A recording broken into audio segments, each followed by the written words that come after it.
everyone. This is Pastor Joel. Hey, I want to start something new within our church family. So today, September 24th, I am going to start taking just interviews with some of our members, especially some of our seniors. Just loving to hear their stories. Today, I'd like to share with you a story from Dave Nelson that he told to me about when he was a kid.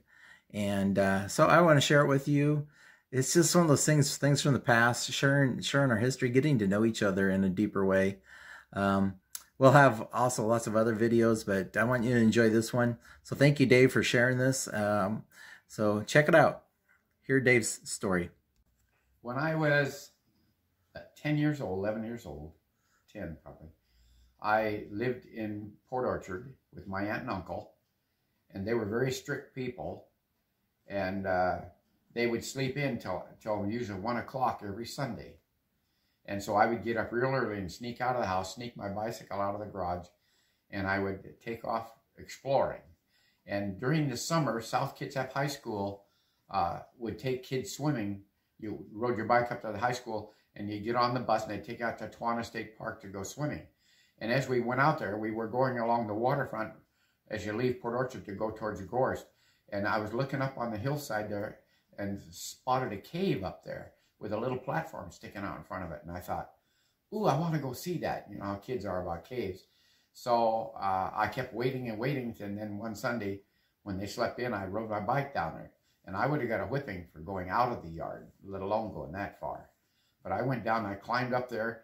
And as I got up on, it had this platform sticking out and a little A-frame thing sticking out a little bit farther with a rope on it that they hooked a bucket to. And what the cave was, it's on Pottery Hill in Port Orchard. And the reason that was called Pottery Hill is because they made pottery from that clay that came out of that cave. That's what the cave was dug for. I heard the cave was 300 feet deep. I probably went back 100 feet at the time. But anyway, I'm back to it. So I get down and I climb up, and I could tell somebody had been living in the mouth of the cave. There was a pile of sleeping bags, all waterlogged and icky. You know, I've been there quite a while. And there's a trench going all the way back one side of the cave, clear off into the distance. And maybe every 10 or 12 feet, there was a little cutout on the side of the cave. First one side, then the other, and then one side.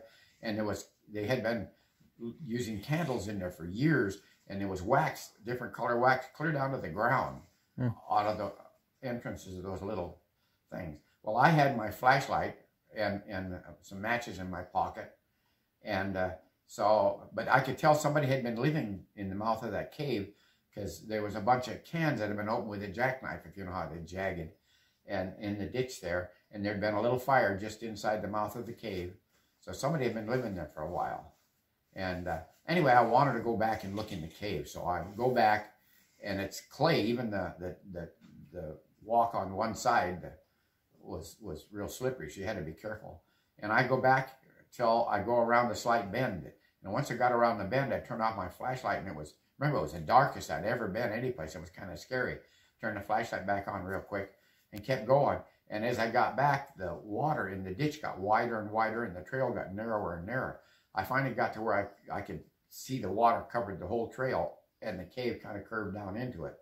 So I stopped there, and my flashlight was getting dim, and I heard something go kaplunk in the water, and I thought, I wonder if there's a frog back here. So I turned the flashlight off and I broke off some of the candles on the walls, you know, going back. So I got some matches out of my pocket. I lit a candle, and as I lit the candle, you know, I was relieved by the light because I'd never been so dark. And so I wanted to see this frog, and I lowered the candle down near the water, and right where I'm looking, the water was slimy water, like, you know, been there a long time and everything. And there was a squiggly looking like hair underwater, you know, and mossy, I don't know, moldy looking.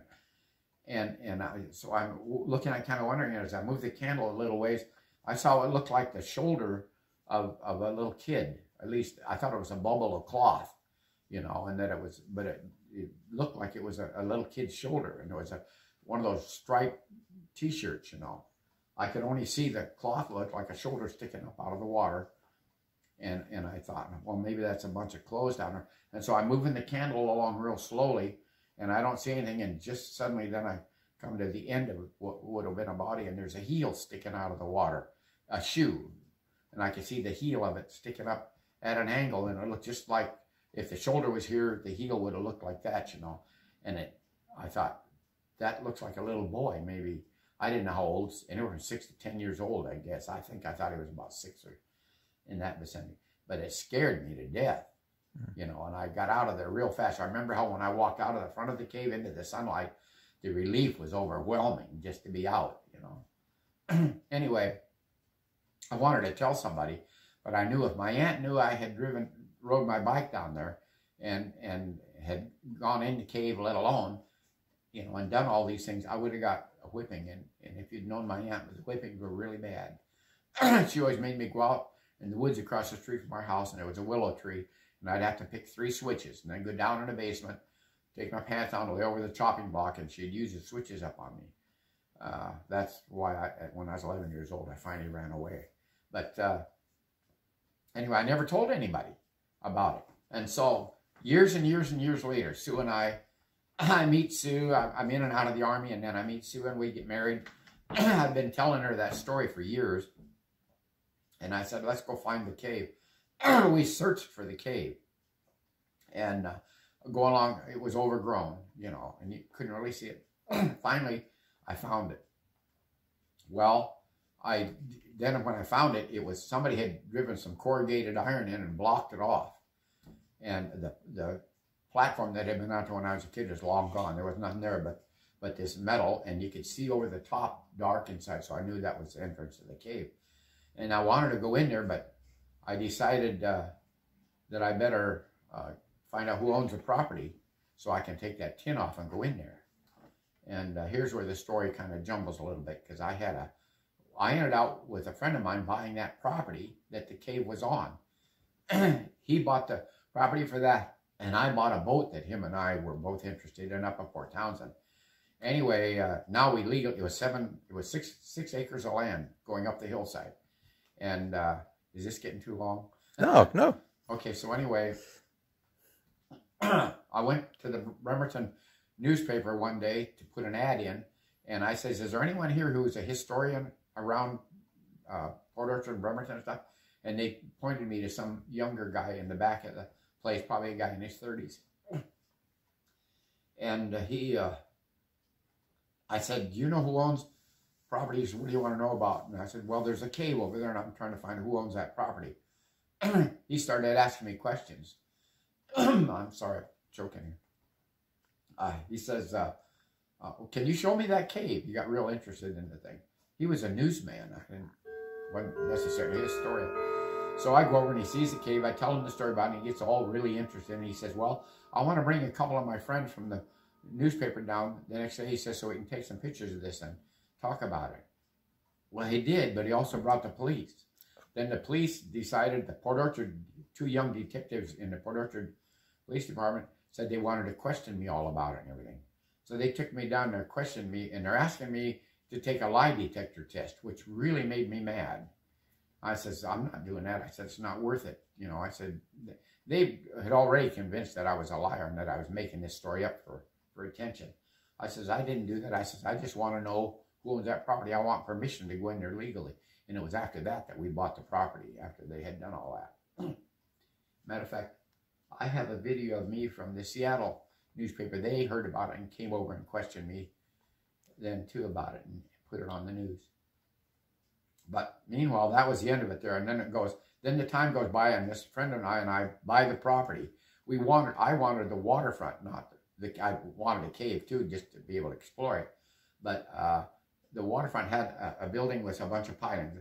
There's 50 pilings there where this guy had lived. And if we owned the property, I could put docks out there. And I was thinking this guy and I were going to be partners and put in a little marina down there. Anyway, that didn't pan out. But I finally got, what's our guy? Ron Finney. I got Ron Finney at our church to come down there and video it. And an assistant chief of police in the Port Orchard Police Force was a good friend of mine. So I asked him to come along too to be a witness, and we go down there.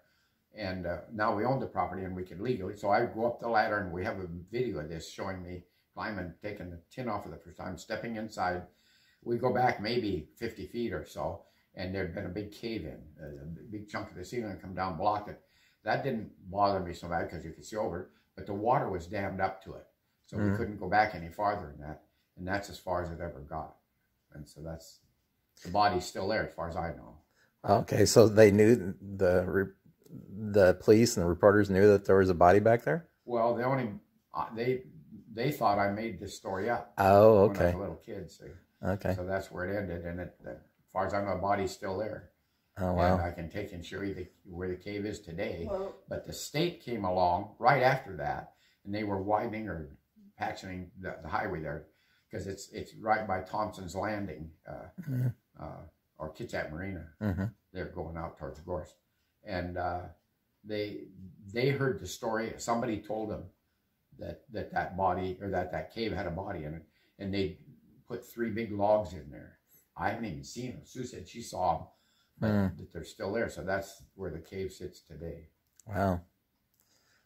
So There it is. that's kind of like one of those scary movies that But still at least I exist. have a video showing the entrance to the cave, and Ron stepped down inside and videoed it, so you can see it's a pretty Still big trying to cave. do It's that. 6 feet or better higher. well, here's another little thing that add on to the end. Debbie Maycomer, Yeah. Dave was telling her about the story one day, and she put that thing about the cave in one of her books. Books. Yeah, and so we have her autographed thing on it. Oh, that's neat. Well, thanks, Dave, for sharing that. Yeah. But that's not really a Christian story. Well, there's got to be a Christian message in there. Yeah, you were trying to do the right thing years later, and I could see why you wouldn't want to, tell your aunt that it was. Well, it was right after that well, here's the story I'll tell. I don't know. Okay. If you want